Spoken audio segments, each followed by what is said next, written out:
Y como les comentaba, hoy tenemos de padrino en esta nueva temporada al doctor Ciro Murayama, consejero del Instituto Nacional Electoral. Doctor, bienvenido a tu casa, TV UNAM.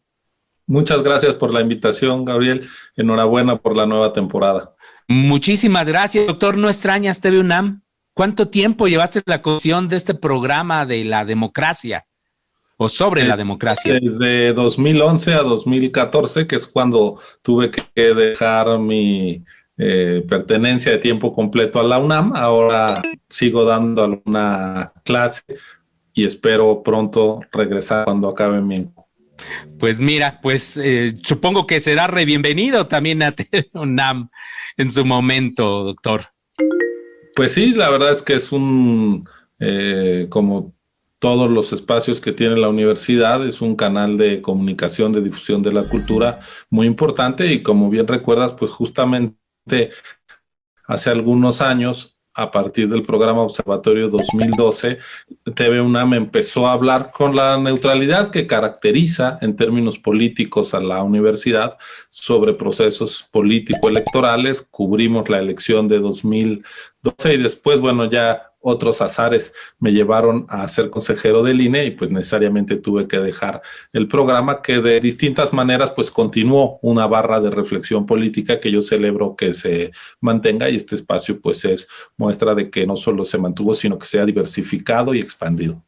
Así es, y el tema de los medios de comunicación es fundamental. Pero a ver, doctor, antes de entrar propiamente en la relación entre comunicación política y elecciones o procesos electorales, ¿por qué no nos platicas qué es lo que va a estar en juego en las que son consideradas las elecciones más grandes en la historia de México? Pues justamente el próximo 6 de junio va a confluir la mayor cantidad de electores que ha habido en la historia, alrededor de 93 millones de ciudadanas y ciudadanos en posibilidad de votar, con el mayor número de cargos políticos a renovarse a través del voto libre y secreto. Va a haber elecciones federales para la Cámara de Diputados, pero también vamos a tener 15 gubernaturas, 30 congresos locales y los ayuntamientos de 30 entidades federativas. Eso quiere decir que estaremos cerca de los 21,000 cargos de elección popular y se puede decir que se va a redefinir, a redibujar el mapa político del país. Impresionante, lo estábamos viendo justo en este gráfico que acabas de presentar, doctor Murayama. Ahora, todo esto complejo requiere una organización también muy compleja. Ahí los medios de comunicación se insertan como elementos, como jugadores fundamentales para que la ciudadanía se informe de las propuestas que hacen los partidos políticos, pero a su vez también de la organización del proceso electoral. Tengo entendido, doctor, que desde el 1 de febrero y hasta el 5 de junio se habrán transmitido 41,501,376 spots de partidos y autoridades electorales en más de 2,000. Es impresionante, doctor. ¿Por qué? ¿Por qué es necesario todo esto? Mira, justamente a raíz de la reforma electoral de 2007 se acordó que el único acceso que tendrían los partidos políticos y los candidatos a la radio y la televisión fuera a través de los tiempos del Estado. Claro, además de los espacios noticiosos, pero es que antes había compra y venta de espacios de publicidad electoral y eso dañaba las condiciones de la competencia electoral porque los concesionarios podían cobrar distintas tarifas según sus preferencias y también podían no permitir la entrada de distintas opciones. Así que a la Constitución se llevó este modelo que es un tanto bigarrado, pero cuyo principio yo reivindico, que es que el derecho a la información de la ciudadanía llegue y que en medio haya una transacción mercantil entre partido, candidato y medio de comunicación. Creo que el modelo podría ser más ágil, que en vez de la estización que se padece, pudiéramos tener más espacios para el debate y la reflexión, pero mientras no cambie la ley, la Constitución, nosotros tenemos que desplegar esos miles de concesionarios de radio y de televisión que se dedican 48 minutos diarios para las funciones electorales y el INE se vuelve el administrador único de los tiempos del Estado en radio y televisión, y de estos tiempos, 41 minutos cuando empiezan las campañas, que es en todo el país a partir del 4 de abril, aunque en algunos estados ya empezó porque hay elecciones a gobernador y ahí su legislación local define 90 días de campaña. Es el caso de Colima, Nuevo León, Sinaloa, algunas entidades que ya en este momento que estamos tú y yo conversando tienen campaña electoral, y de esos minutos 40 no van a los partidos y se distribuyen con un criterio de equidad. 30% del tiempo parejo, igual a todos, y 70% en función del peso electoral de cada partido. De esta manera, pues vamos a ver que hay algunos partidos que tienen más proyección que otros, pero eso en el pasado no ha implicado que más exposición se traduzca necesariamente en más votos. Lo importante es que hay un piso de equidad, que no hay una sola fuerza política que vaya a quedar excluida de radio y televisión, y también se destinan 7 minutos para la autoridad electoral, a través de los cuales, por ejemplo, informamos pues todas estas tareas que se están haciendo para que la gente se apropie de la elección y sean funcionarios de casilla, porque estamos pensando instalar alrededor de 163,000 casillas. Eso quiere decir que necesitamos 1,400,000 ciudadanos, ciudadanas que quieran destinar voluntariamente su domingo a instalar casillas, a recibir a sus vecinos, a entregarles las boletas, después a contar los votos, a llenar las actas.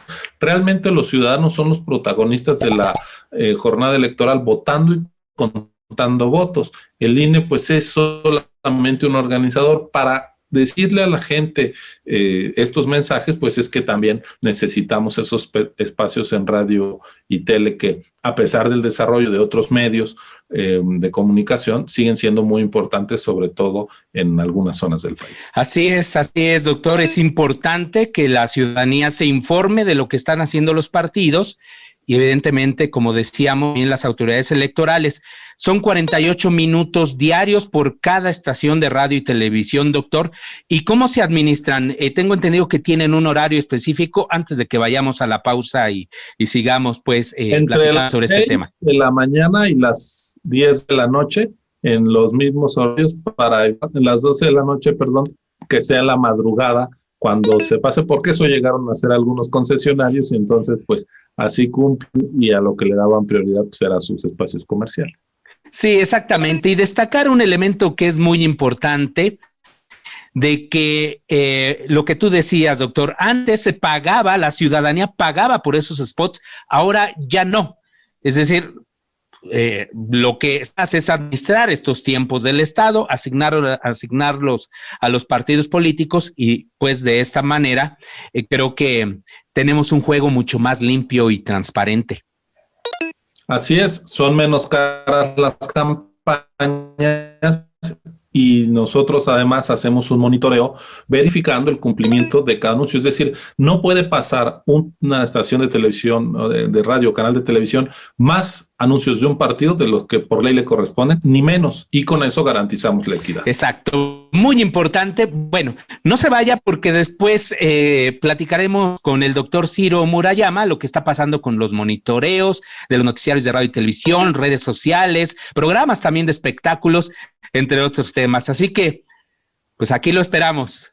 Media 20.1 en la nueva temporada.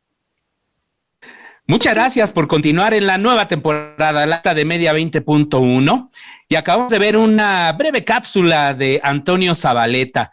Antonio Zabaleta, ex defensor de las audiencias, quien nos estará, junto con otros defensores y defensoras, hablando sobre la relevancia de los derechos de las audiencias. Un derecho, un comentario.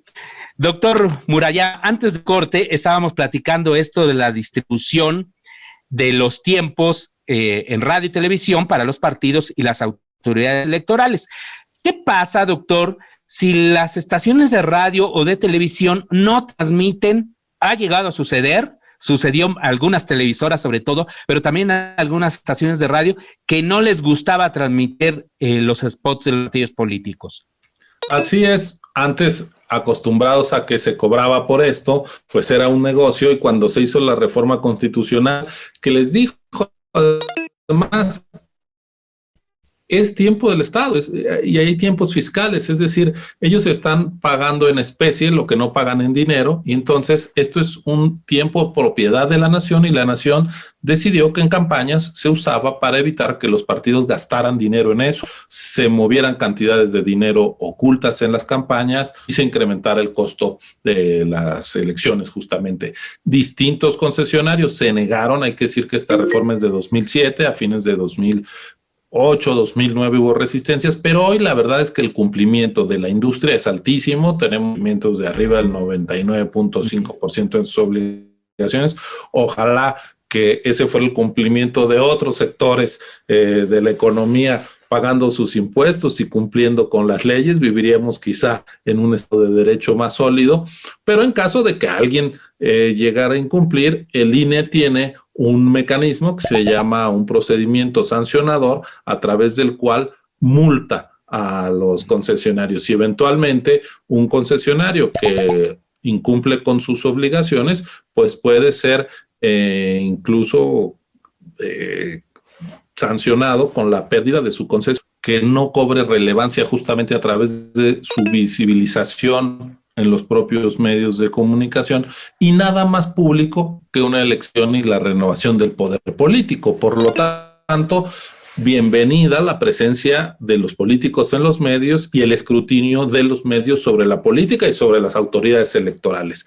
El asunto es que durante años los medios hacían una cobertura muy favorable a quien gobernaba, y para ello se ideó durante las reformas electorales, que justamente apuntalaron la democratización, que desde la autoridad electoral, en este caso el INE, se realizara un monitoreo a los espacios noticiosos de radio y televisión para ver cómo cubren los medios las campañas, sin que eso implique una obligación para los medios. Tú quieres cubrir a un candidato, a una candidata, darle más visibilidad, adelante, pero nosotros lo mediremos y lo daremos a conocer. Este monitoreo desde hace algunos años lo viene haciendo la Facultad de Ciencias Políticas y Sociales de la UNAM, lo cual a mí me da mucho gusto, porque además se hace con mucho profesional. Justamente lo que hacen es recibir los testigos de grabación de miles y miles de horas de transmisión de programas de radio y de tele,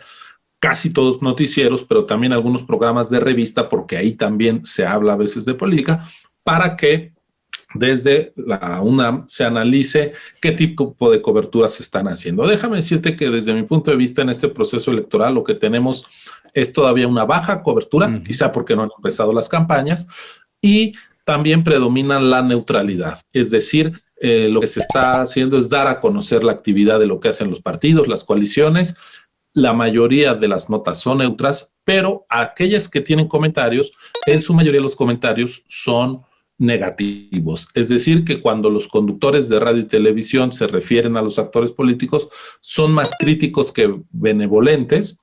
Y algo que yo lamento es que haya muy poco periodismo de investigación alrededor de los procesos electorales. Es decir, son notas, son entrevistas, pero poca investigación para ver qué están proponiendo los partidos y los candidatos, cuál es la trayectoria de la gente que están postulando. Y un asunto novedoso que por primera vez se está incorporando al monitoreo que hace la UNAM y que se puede consultar en la página del INE, he de decir, y que además es un material maravilloso para los estudiosos de los medios de comunicación, para hacer tesis de licenciatura y posgrado, es que ahí se baja todo el análisis y puedes ver el comportamiento, pero un tema novedoso es el del tratamiento de género, es decir, si hay una invisibilización de las candidatas mujeres, si solo se habla de candidatos. Es un tema que, como sabemos, va en expansión en nuestra sociedad y de distintas maneras ha llegado a la arena electoral. Para empezar, con la paridad en todo,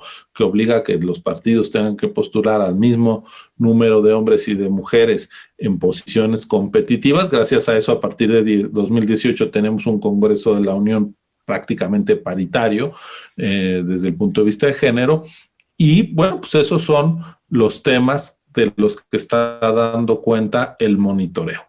Sí, muy importante, e invitamos a la ciudadanía, a la audiencia de TV UNAM, a que consulte estos monitoreos. En verdad, tienen información muy rica sobre los noticiarios que se escuchan cotidianamente o se ven en la televisión, y ahí ya se pueden ver sesgos. Como dices, doctor, ahora prevalece la neutralidad, pero sabemos que vamos a tener campañas políticas muy intensas, con una enorme, pues, competencia, y es donde pueden darse sin duda alguna los sesgos. Ahora, un tema que también ha estado en la agenda en los últimos meses ha sido lo de las mañaneras. ¿Por qué se ha generado tanta polémica sobre las conferencias de prensa del presidente López Obrador?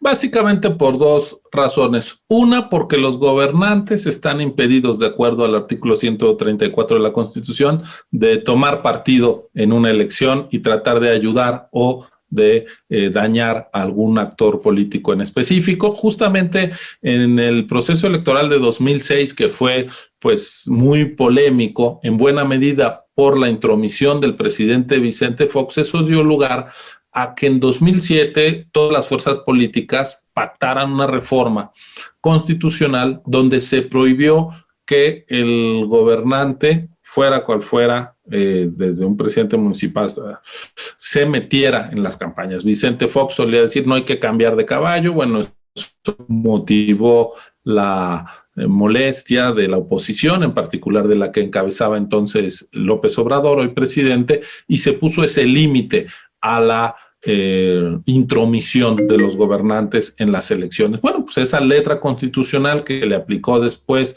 a Felipe Calderón, Enrique Peña Nieto, pues es la que sigue siendo vigente, y ha habido distintos partidos que se han quejado por expresiones del presidente de la República, y el INE ha emitido distintas medidas cautelares. Y la otra es que el artículo 41 constitucional establece que una vez que arranquen las campañas debe de frenarse toda propaganda gubernamental. Entonces, pues esas son las reglas que permitieron una buena elección en 2018, que nos han dado lugar a alternancias, y pues yo creo que las normas están hechas para que los gobernantes las respeten, no para que las propias reglas se amolden a el gusto y el deseo de quien gobierna en un momento determinado. Las reglas de neutralidad de los presidentes, de los gobernadores, han sido reglas que nos han permitido tener elecciones genuinas, y yo espero que en este proceso electoral también se respeten.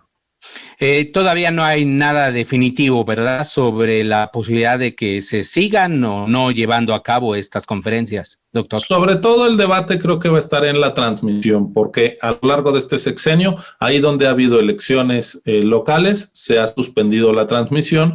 La idea sería pues que esa regla que se ha seguido hasta hace unos meses, pues siga en adelante. No tendría por qué cambiar, porque no ha cambiado la jurisprudencia ni la letra de la Constitución. Muy bien, doctor. Ya prácticamente se nos terminó el tiempo del programa, pero como ciudadanos, como ciudadanas, ¿puedo quejarme ante el INE, por ejemplo, del contenido de los spots o del contenido de algún noticiario de radio y televisión demasiado sesgado? Es decir, ¿cómo puede la ciudadanía participar mucho más en el contenido o en los contenidos políticos en procesos electorales? Bueno, sobre lo que hacen los medios de comunicación también existe la libertad editorial y la libertad de expresión, y en todo caso el monitoreo del INE lo que hace es construir, digamos, un contexto de exigencia para que la ciudadanía sepa si los medios que está viendo, si los noticieros que sigue son neutrales o tienen algún sesgo. Yo creo que esa es información importante. Y acerca de los spots de los partidos sí puede haber quejas. De hecho, continuamente el INE emite una medida cautelar para retirar algún spot que, por ejemplo, pueda tener alguna calumnia o pueda hacer un mal uso de imágenes de menores que no hayan sus padres o ellos autorizado que salga su rostro o su voz en un anuncio. Pues también hay derechos de la infancia que son protegidos a través de la Comisión de Quejas del INE y de la sala especializada del Tribunal Electoral, que justamente atiende el fondo de estas quejas de partidos o también de ciudadanos. Ah, entonces yo puedo ir al INE, no me gusta el contenido de un partido político, ¿también lo puede hacer de alguna autoridad electoral? Sí, aunque pues esos son básicamente neutros, ¿no? Pues Doctor Ciro Murayama, ha sido un honor tenerte en este programa de estreno, sexta temporada de Media 20.1. El gusto ha sido mío, mucho éxito, y la mejor forma de que la democracia siga en pie es que haya ciudadanos interesados en los asuntos públicos, que le exijan a las autoridades, pero también a los actores políticos, y pues que no se deje de ir a votar. Así es, incluyendo la calidad, el pluralismo, el profesionalismo de los medios de comunicación, TV UNAM, los medios públicos, medios comerciales, todos somos actores fundamentales en el fortalecimiento de la democracia, doctor Murayama. Así es. Sin ciudadanos interesados en acotar el poder, los poderes suelen ser abusivos, sean poderes políticos o poderes de facto. Exactamente, los llamados poderes fácticos. Muchísimas gracias nuevamente y muchísimas gracias a usted. Hasta la próxima semana.